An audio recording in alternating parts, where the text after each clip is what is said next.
Janabheri news కి స్వాగతం. Bulletin లో ముందుగా హెడ్లైన్స్.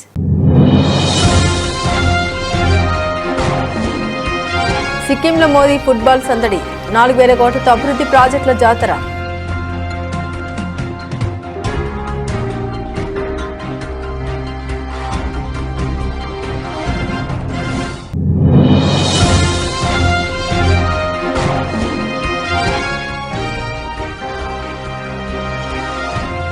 హర్ముజ్ జలసంధిని తెరిచేందుకు 3 షరతులు పెట్టిన ఇరాన్. ససేమిరా అంటున్న అమెరికా.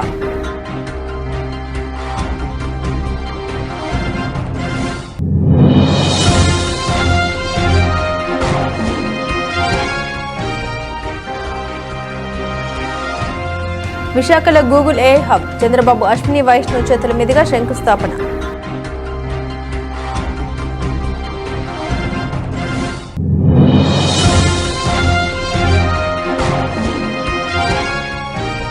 తప్పు చేసిన వారిని వదిలేసి మన్య క్రిషాంక్ అరెస్టు చేయడం దుర్మార్గం.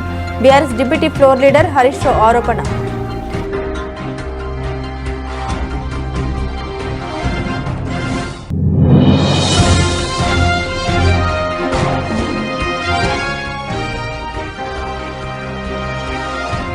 కొడైకెనాల్ పర్యటించిన తమిళనాడు ముఖ్యమంత్రి. పర్యాటకులతో సరదాగా ముచ్చరించిన స్టాలిన్.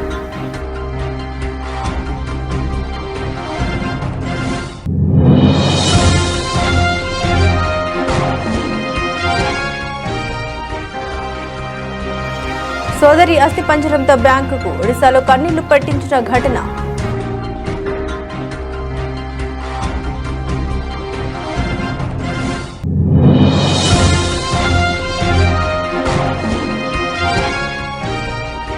ఏబిఎన్ రాధాకృష్ణపై వైకాపా జిల్లా పార్టీ నాయకుల ఫిర్యాదు. ఎలాంటి చర్యలు తీసుకోకపోవడంపై తీవ్ర అసహనం.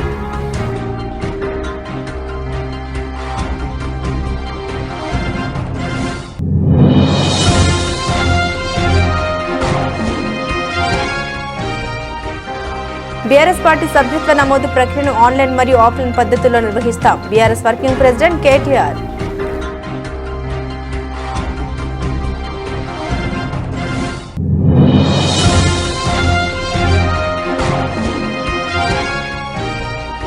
క్యాన్సర్ వ్యాధికి సంబంధించిన కీమోథెరపీ నుండి మరెన్నో చికిత్సల్ని అందుబాటులో ఉంచాం. వైద్య ఆరోగ్య శాఖ మంత్రి దామోదర్ రాజనరసింహ.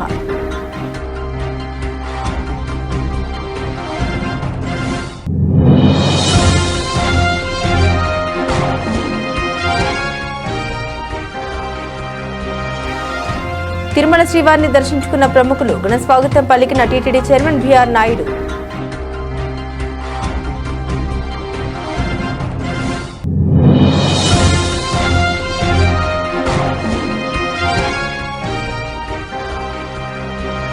పసిరి ప్రియుల కూరట. తగిన బంగారం వెండి ధరలు.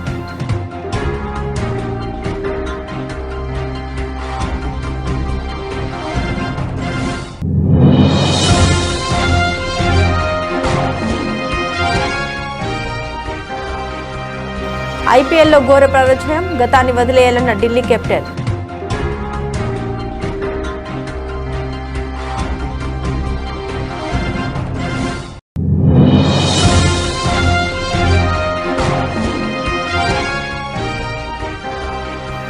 అశ్విరెడ్డి కేసులో సంచలన విషయాలు. ఆత్మహత్య బెదిరింపులు.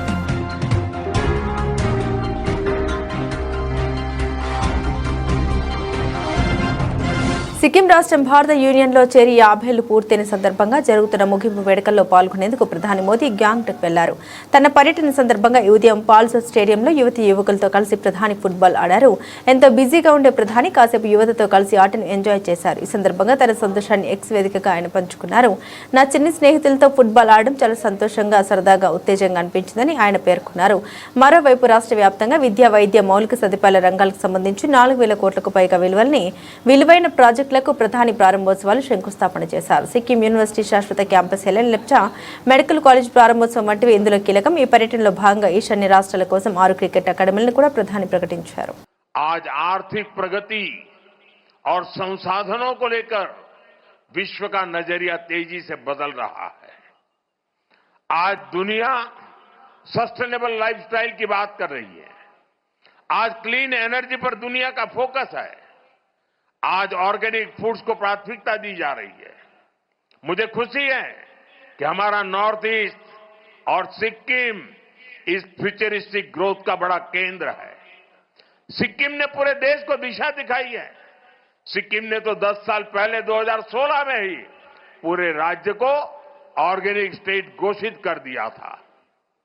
हमारा डेमाजोंग अब केवल राइस उत्पादन के लिए नहीं जाना जाता, उसकी पहचान अब ऑर्गेनिक राइस के लिए जो होने लगी है।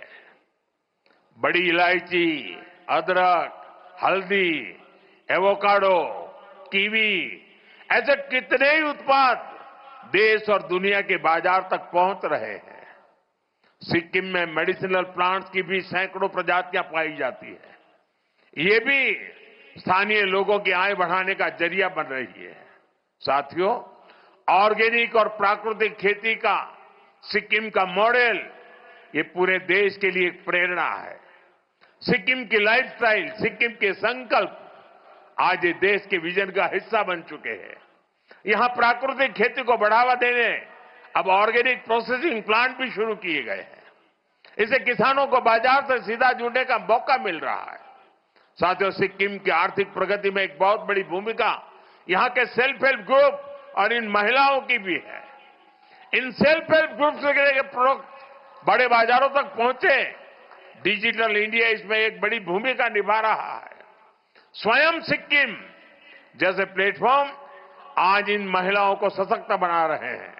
అమెరికాతో నెలకొన్న ఉద్రిక్తతను తగ్గించుకుని యుద్ధానికి ముగింపు పలికేందుకు ఇరాన్ ముందుకొచ్చింది. వ్యూహాత్మకంగా కీలకమైన హార్ముజ్ జలసంధిని తిరిగి తెరుస్తామని, అయితే అందుకు తన షరతుల్ని అంగీకరించాలని అమెరికాకు ప్రతిపాదించింది. ఈ మేరకు ఒమన్, పాకిస్తాన్ వంటి మధ్యవర్తుల ద్వారా టెహ్రాన్ తన ప్రణాళిక పంపింది. అయితే ఇరాన్ పెట్టిన షరతులపై అమెరికా అధ్యక్షుడు డొనాల్డ్ ట్రంప్ తీవ్ర అసంతృప్తితో ఉన్నట్లు తెలుస్తోంది. ఇరాన్ విదేశాంగ మంత్రి అబ్బాస్ అరగ్వి మధ్యవర్తిత్వ ఆదేశాల ద్వారా దేశాల ద్వారా అమెరికాకు 3 షరతులతో కూడిన ప్రతిపాదన పంపారు. వాటిలో ముఖ్యమైనవి ఇరాన్ ఓడరేవులపై అమెరికా విధించిన నౌకా దిగ్బంధనాన్ని పూర్తిగా ఎత్తివేయాలి, ఇరాన్ అణు కార్యక్రమంపై జరగాల్సిన చర్చల్ని వాయిదా వేయాలి. ఈ 2 ప్రధాన షరతులకు అంగీకరిస్తే హార్ముజ్ జలసంధిని వాణిజ్యానికి తెరచి యుద్ధ వాతావరణానికి తెరదించుతామని ఇరాన్ తెలిపింది. ఇరాన్ అణ్వాయుధాల్ని సొంతం చేసుకోకుండా నిరోధించడమే తన ప్రధాన లక్ష్యమని ట్రంప్ మొదటి నుండి స్పష్టం చేస్తున్నారు. ఇక ఈ కారణంతోనే ఆయన యుద్ధానికి దిగారు. ఇప్పుడు ఇరాన్ ప్రతిపాదనలో అణు చర్చల్ని వాయిదా వేయాలన్న నిబంధన ఉండడం ట్రంప్ అసంతృప్తికి ప్రధాన కారణంగా కనిపిస్తుంది.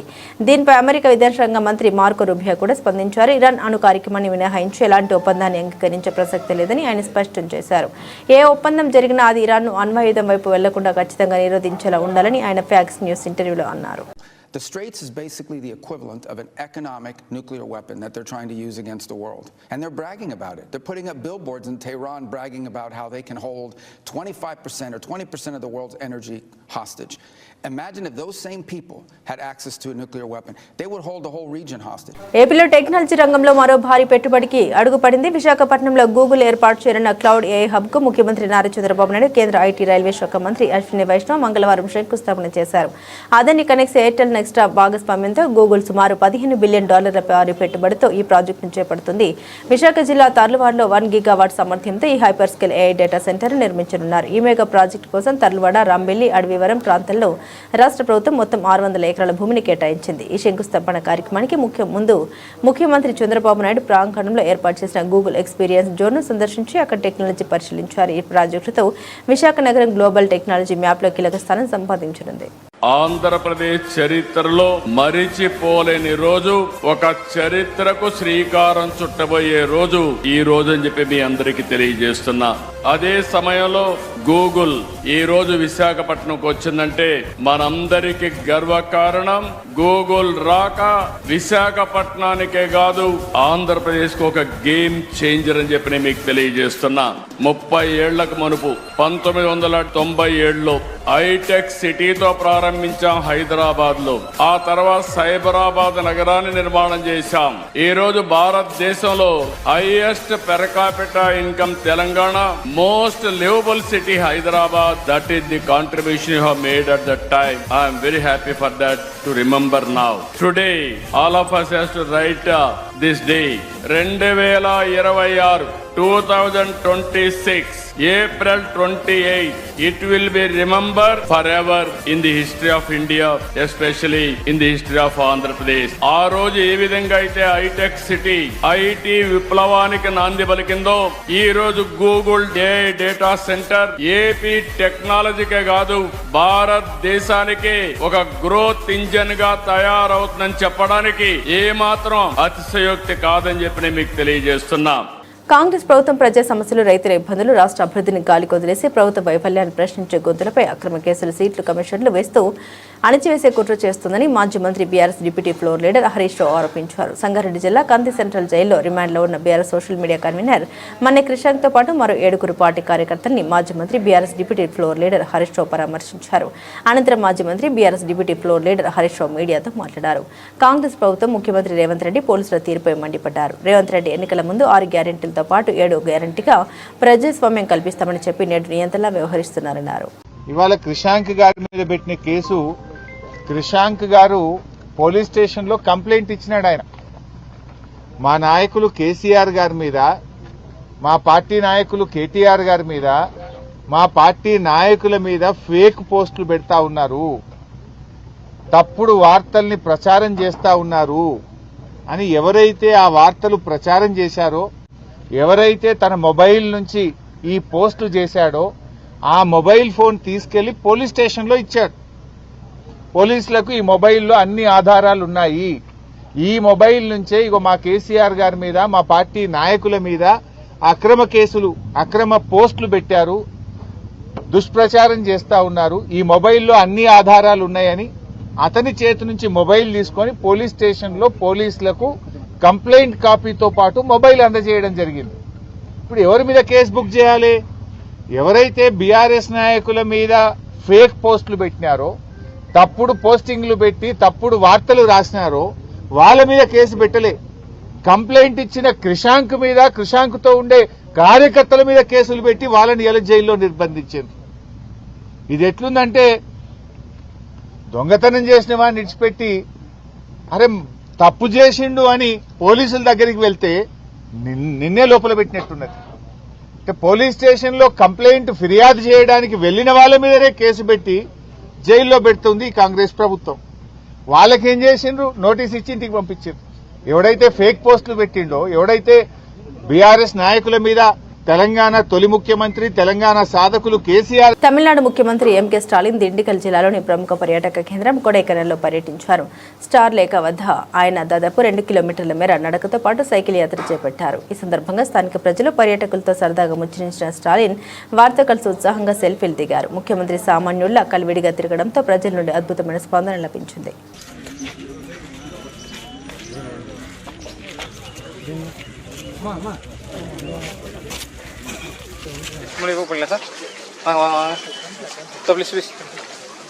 ఒడిశాలోని కియోన్జర్ జిల్లాలో మానవత్వాన్ని తలదన్నెల నిబంధన ఓ నిరుపేద జీవితంతో ఎలా ఆడుకున్నాయో తెలిపే హృదయ విదారక ఘటన చోటు చేసుకుంది. చనిపోయిన తన సోదరి బ్యాంకు ఖాతాలో ఉన్న 19,300 విత్డ్రా చేసుకునేందుకు ఆమె అస్థి పంజరాన్ని భుజాలపై వేసుకుంటూ ఒక వ్యక్తి సుమారు 3 కిలోమీటర్లు నడిచి బ్యాంకుకు చేరుకున్నాడు. ఈ దృశ్యం చూసిన స్థానికులు కన్నీరు పెట్టుకున్నారు.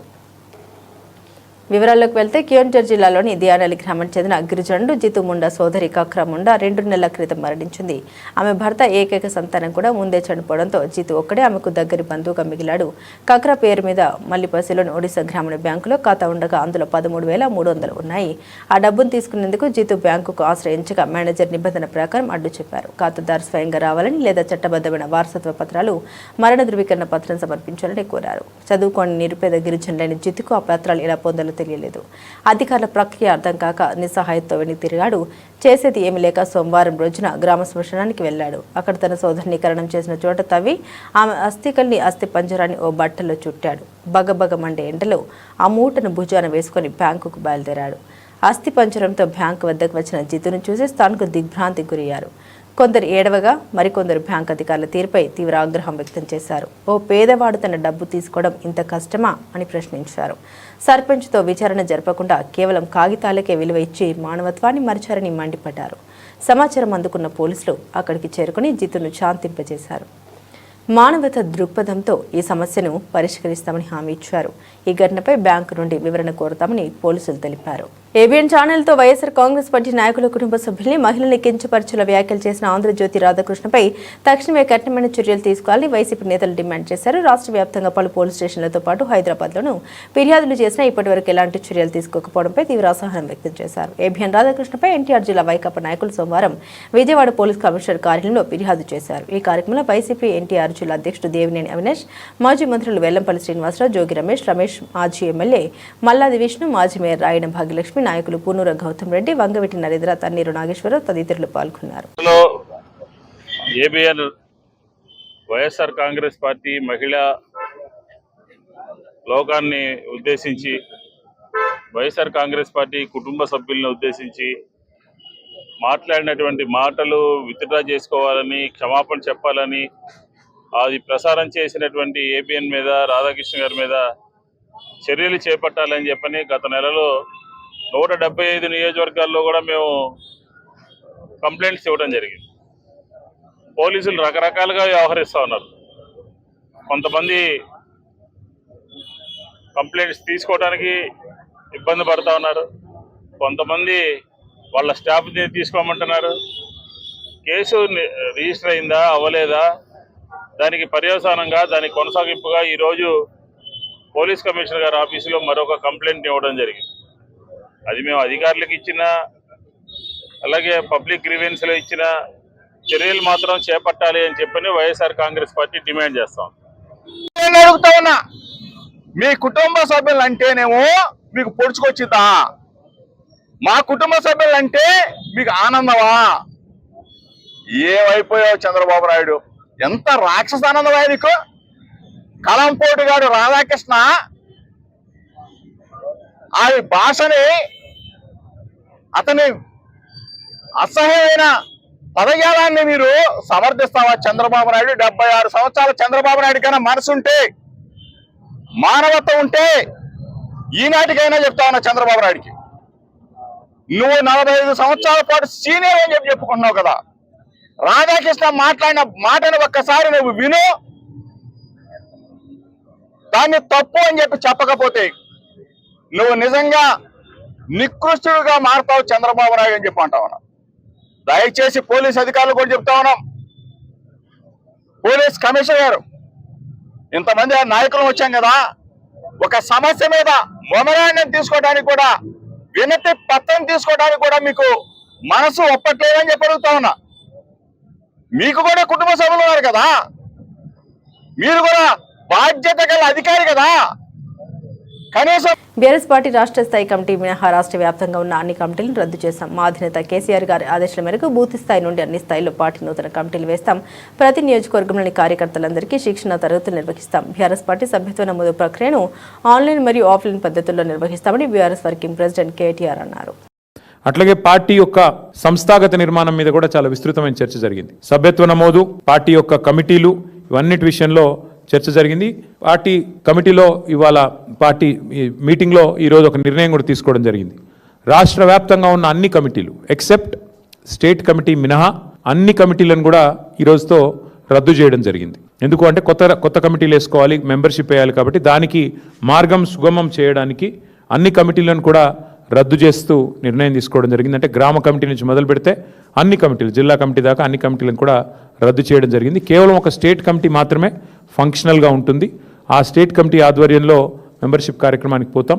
రాష్ట్ర వ్యాప్తంగా మరి ఈ మెంబర్షిప్ కార్యక్రమాన్ని కూడా రెండు మార్గాల్లో చేస్తాం. ఆన్లైన్ మరియు ఆఫ్లైన్. అంటే ఆన్లైన్ అంటే డిజిటల్ మోడ్లో, ఆఫ్లైన్ అంటే మరి పుస్తకాల ద్వారా, మెంబర్షిప్ పుస్తకాల ద్వారా 2 మార్గాలుగా తప్పకుండా చేస్తాము.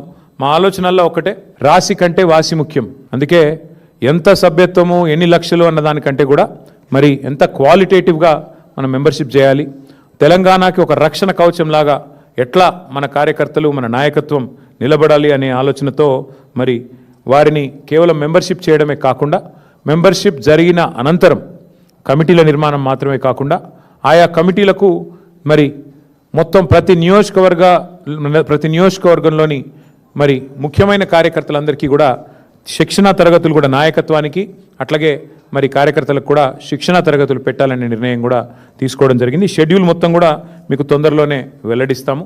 ఎందుకంటే ముందుగాల కొంత దానికి ప్రిపరేటరీ వర్క్ ఉంది.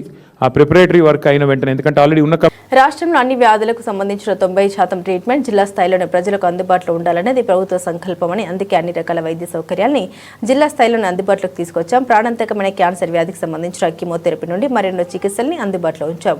ప్రజా ఆరోగ్య సంరక్షణ ప్రజా ప్రభుత్వ సంకల్పమని వైద్య ఆరోగ్య శాఖ మంత్రి దామోదర్ రాజనరసింహ అన్నారు. In this way, and moreover, recently we have taken a policy to establish another 79 dialysis centers. Already we are running 102 dialysis centers. We are going to start another 79 dialysis centers under the PPP model. So our concentration is on NCD, keeping in view the referral system. Somewhere we are weak in the referral system, whether it is the PSC, whether PSC, the CSC, the area hospital or the teaching hospital. The first and the primary thing is the referral system should be strengthened.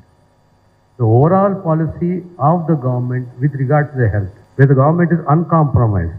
If the government is uncompromised, we want to today almost 140 crores we are spending every month on Aarogyasri. 140 crores, where the share of the private hospitals, empaneled hospitals is about 50%, and the share of the government is about 50%.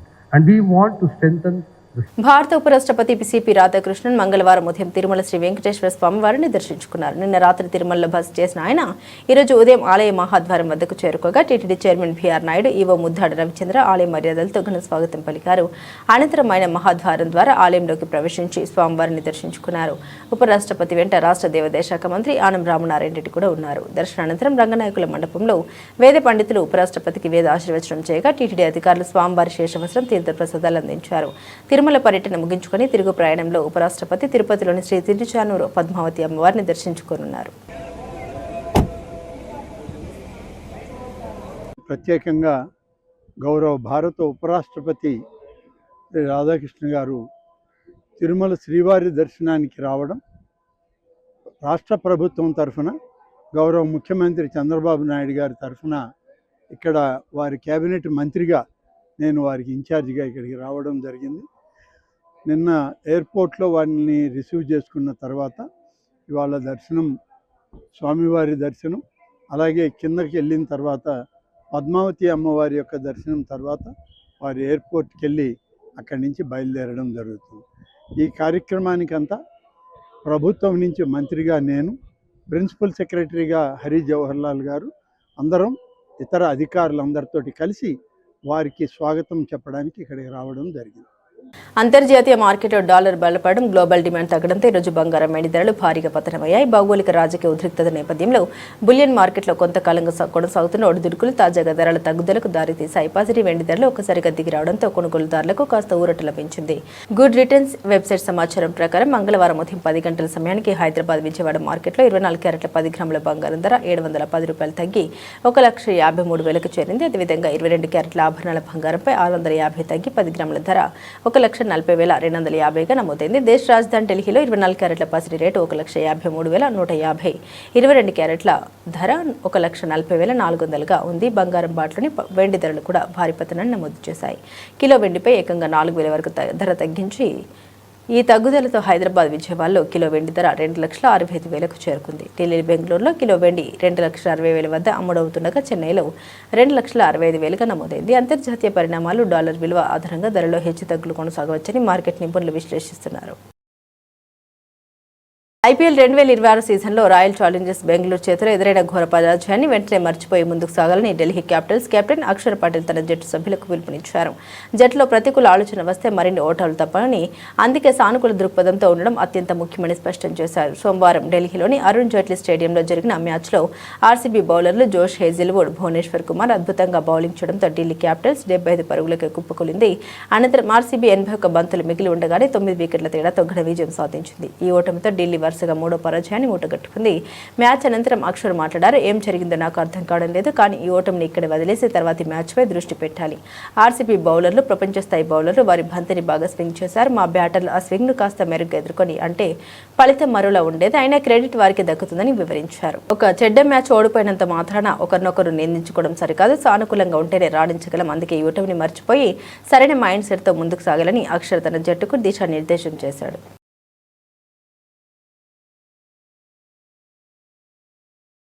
Tollywood నటి social media influencer Ashu Reddy చుట్టూ అల్లుకున్న honey trap ఆరోపణ ఉదంతం ఇప్పుడు తెలుగు రాష్ట్రాల సంచలనం సృష్టిస్తుంది.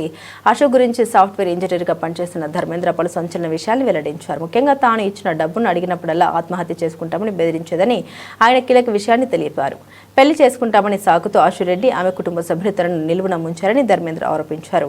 2018 నుండి 2025 వరకు సాగిన ఈ వ్యవహారంలో ఆస్తులు నగదు రూపంలో సుమారు 9.35 కోట్లు కాజేసినట్లు పోలీసుల ఎఫ్ఐఆర్లో పేర్కొన్నారు. ప్రారంభంలో తన ఎడ్యుకేషన్ లోన్, వీసా సమస్యలు, సినీ కెరీర్ ఖర్చుల పేరుతో అశురెడ్డి తన నుండి భారీగా డబ్బు తీసుకున్నట్లు ధర్మేంద్ర తెలిపారు. ధర్మేంద్ర ఇచ్చిన డబ్బుతో అశురెడ్డి మణికొండలో ఒక ఫ్లాట్, 1.80 కోట్ల అడ్వాన్స్, సుమారు 5 కిలోల బంగారం, ఖరీదైన కార్లు కొనుగోలు చేసినట్లు ఫిర్యాదులు పేర్కొన్నారు. డబ్బులు తిరిగి అడిగినప్పుడల్లా తాను ఆత్మహత్య చేసుకుంటామని అశురెడ్డి బెదిరించదని, గతంలో 3 సార్లు ఆత్మహత్య యత్నం కూడా చేసిందని బాధితుడు వెల్లడించారు. ఈ ఆరోపణని అశురెడ్డి సోషల్ మీడియా వేదికగా ఖండించారు. తనపై తప్పుడు సమాచారం ప్రచారం చేస్తున్నారని, చట్టపరమైన చర్యలు తీసుకుంటామని ఆమె హెచ్చరించారు. బులెటిన్ ముగించే ముందు హెడ్లైన్స్ మరోసారి.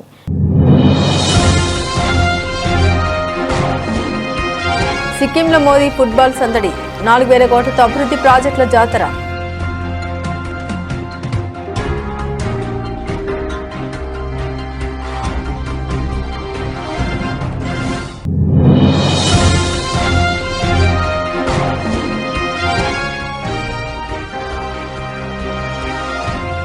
హర్ముజ్ జలసంధిని తెరిచేందుకు 3 షరతులు పెట్టిన ఇరాన్, ససేమిరా అంటున్న అమెరికా.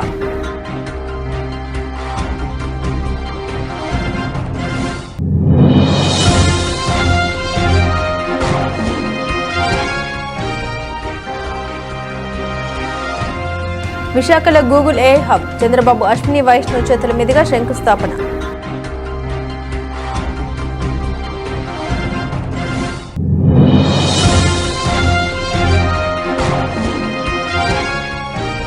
తప్పు చేసిన వారిని వదిలేసి మన్య క్రిషాంక్ అరెస్టు చేయడం దుర్మార్గం, BRS deputy floor leader Harish Rao ఆరోపణ.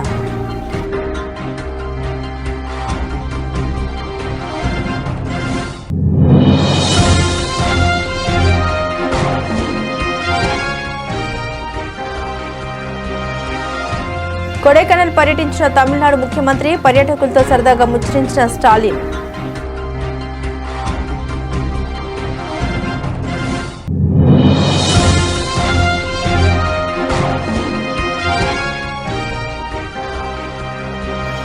సోదరి అస్థి పంజరంతో బ్యాంకుకు, ఒడిశాలో కన్నీళ్లు పెట్టించిన ఘటన.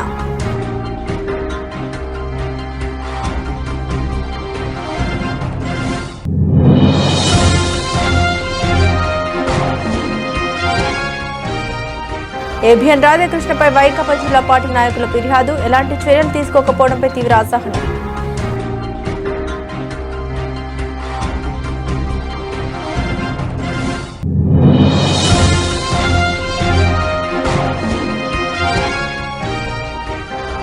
బీఆర్ఎస్ పార్టీ సభ్యత్వ నమోదు ప్రక్రియను ఆన్లైన్ మరియు ఆఫ్లైన్ పద్ధతుల్లో నిర్వహిస్తాం, BRS working president KTR.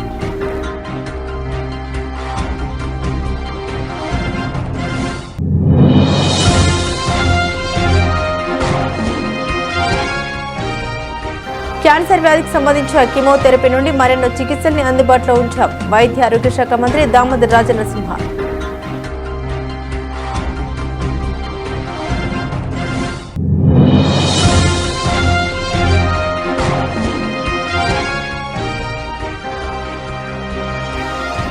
Tirumala శ్రీవారిని దర్శించుకున్న ప్రముఖులు, ఘన స్వాగతం పలికిన టీటీడీ చైర్మన్ బీఆర్ నాయుడు.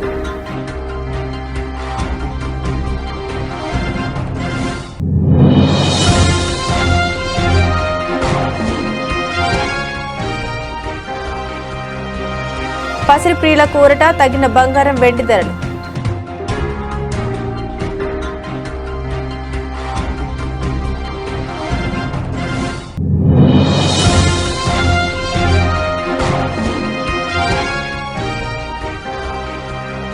ఐపీఎల్లో ఘోర పరాజయం, గతాన్ని వదిలేయాలన్న ఢిల్లీ కెప్టెన్.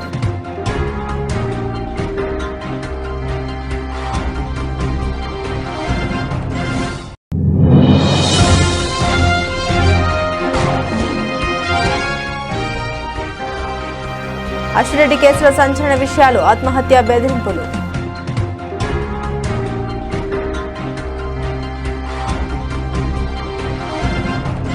ఇవి బులెటిన్లోని విశేషాలు. తిరిగి మరో బులెటిన్తో మళ్ళీ కలుసుకుందాం. అంతవరకు సెలవు. నమస్కారం.